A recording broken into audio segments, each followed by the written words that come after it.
government cover-ups. You want answers? Well, so does he. He's Alex Jones on the GCN Radio Network. And now, live from Austin, Texas, Alex Jones. I asked David Icke earlier to plug some of his books and videos, and he said, nope, I'm not going to plug them. I don't care about that. Well, he's an amazing individual, but he does have great books and videos, very enlightening. They'll wake a lot of people up, and you need to get them at davidicke.com. And I've gotten to that point, too. That's why I say my videos are all free on the Internet. They're in higher quality at prisonplanet.tv, or get them and make copies. But at the same time, you need to support people like David Icke and myself, because then we can have more people, do more, take more action. I'm running more of a news organization, so my needs are greater. So that keeps me back on the straight and narrow of just trying to fund this operation. David now is just traveling around the world, speaking to huge crowds of people and writing books and making videos every year, and we just really appreciate him. David, I was asking you the question for the InfoWars Internet audience. Now we're back on the main audience about the map makers of the mind.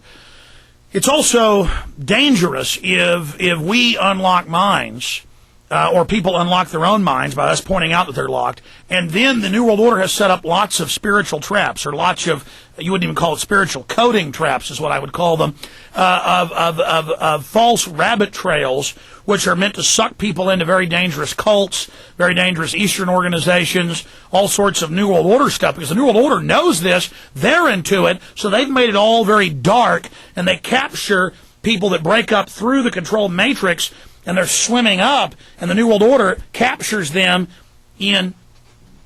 I'm on TV right now. I'm showing people, here's the mass control consciousness that believes the Federal Reserve is federal and the government loves you and everything's fine and melamine, plastic's good for your kidneys and poison's good for you. They're down here, but more and more are breaking through, swimming up. So the New World Order's created lots of false solutions and lots of, it's very sophisticated, and then they infest the consciousness crowd, and knowing that people are going to escape, they're there to capture them. How do people protect themselves from that? Well, this is the bottom line of what they're doing, Alex. You can call it soul, I call it infinite consciousness, expanded consciousness, whatever you like. The idea is to keep that from imposing or infusing its level of wisdom and awareness and love and the understanding that everything is one through the physical vehicle, computer, into this reality. It wants to isolate the computer and then into what I call body consciousness, which also includes the lower auric field, the electromagnetic field. And then have us manifest evil through it, using us as a puppet. Yeah, the thing is that once you disconnect from, if you like, higher levels of awareness, and you become encased in body consciousness, you're looking outside of yourself for information to get a fix on life, yourself, the nature of reality. And what comes back, what you learn at school, what you learn through the media, what you learn from bankers and politicians and all the rest of it. In other words, what they're doing is isolating the computer from our consciousness, what you would call soul, and then programming the computer with the reality that suits the agenda. Now, as people awaken, there are, what I've called in my books, endless cul-de-sacs, which are being set up, little mousetraps, to take people away from the full magnitude of expressing the full power and awareness of who they are into things like the New Age, and into other things where they can be, if you like, put in a cul-de-sac. I've called the New Age in my books the last cul-de-sac before the gold mine, because it takes people away from understanding that they are the power, and again, it hands power to other people, some guru or some New Age guy or whatever, just as the religions in all their forms are about the people handing their power and their belief systems over to others. We are consciousness. We are infinite consciousness. We're all expressions of the same consciousness. That's why the fighting between us is so idiotic and stupid and ridiculous, but that's what happens when you lose that understanding of unity and you see everything in apartness, because you're caught in the body computer.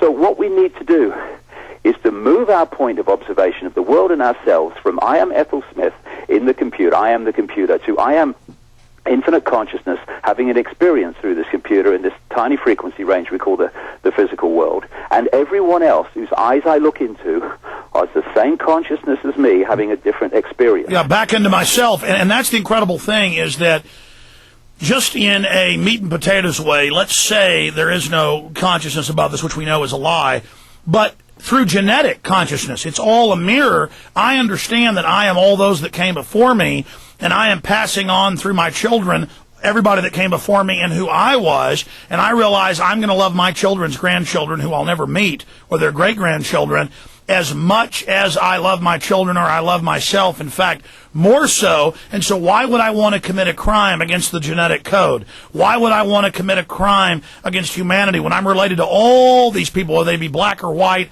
Chinese or German? And I realized that, and then I asked myself, why does the New World Order revel? They know the mercury's damaging the genetic code. They know the GMO is attacking and actually mutating the human species. They know they're attacking the earth.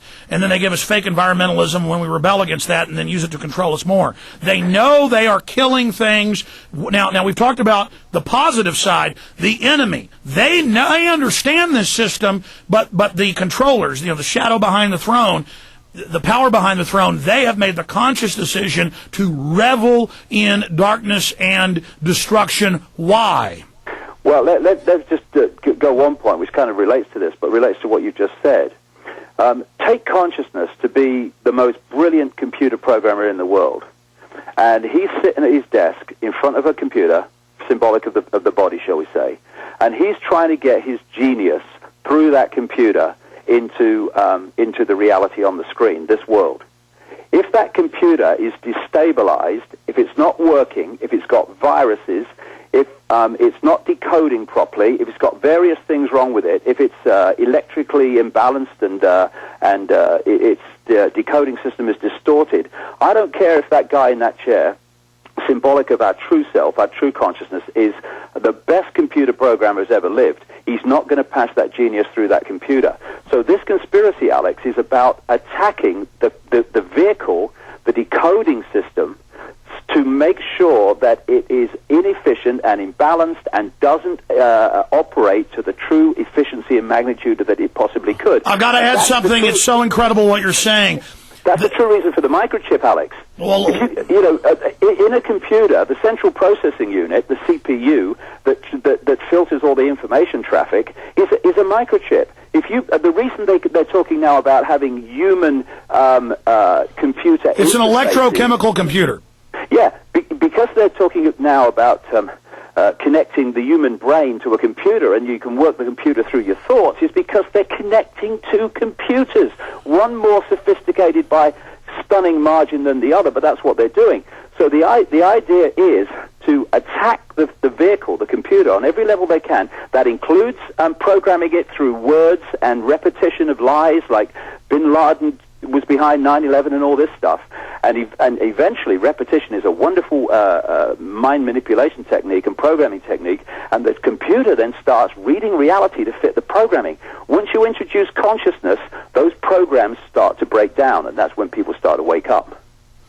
No, I was just going to agree with you, and that's why when you study eugenics, publicly they say it's about making the race better and getting rid of the bad, but real eugenics at the PhD level, they say, no, we've got to mutate and dumb down the mass of people so we in the future, and this is 100 years ago, all the top eugenicists, and we put it in the film Endgame, Blueprint for Global Enslavement, all the proof. There's a bibliography up at whatistheendgame.com. They say we really want to wreck humanity so we can greedily control it for ourselves, because they'd rather rule in hell than serve in heaven. I mean, exactly. And so when you look at the body computer on one level, it is an electrochemical organism. What are they bombarding us, not least our kids, with? Chemical cocktails called soft drinks and food, electromagnetic and microwave attacks and pollution, which we're living in. And if you want to affect every fish in one go, what do? You affect the sea. Then you've done it. And they're affecting this energy field that we're living in the lower levels around the earth, which we can operate in as humans in this world. And they are infiltrating it with all this electromagnetic pollution, which is designed to disrupt the ability of the computer to access higher consciousness. Let me throw a point out. Electrochemically destabilized. That's what it's all about. Let me throw a point out. When you go out to southern Utah and Monument Valley, and there's nobody around, you can be in your tent. It's not just the beautiful vistas that raise the soul, as people say. or make the soul soar. It is that you are not around all the electrons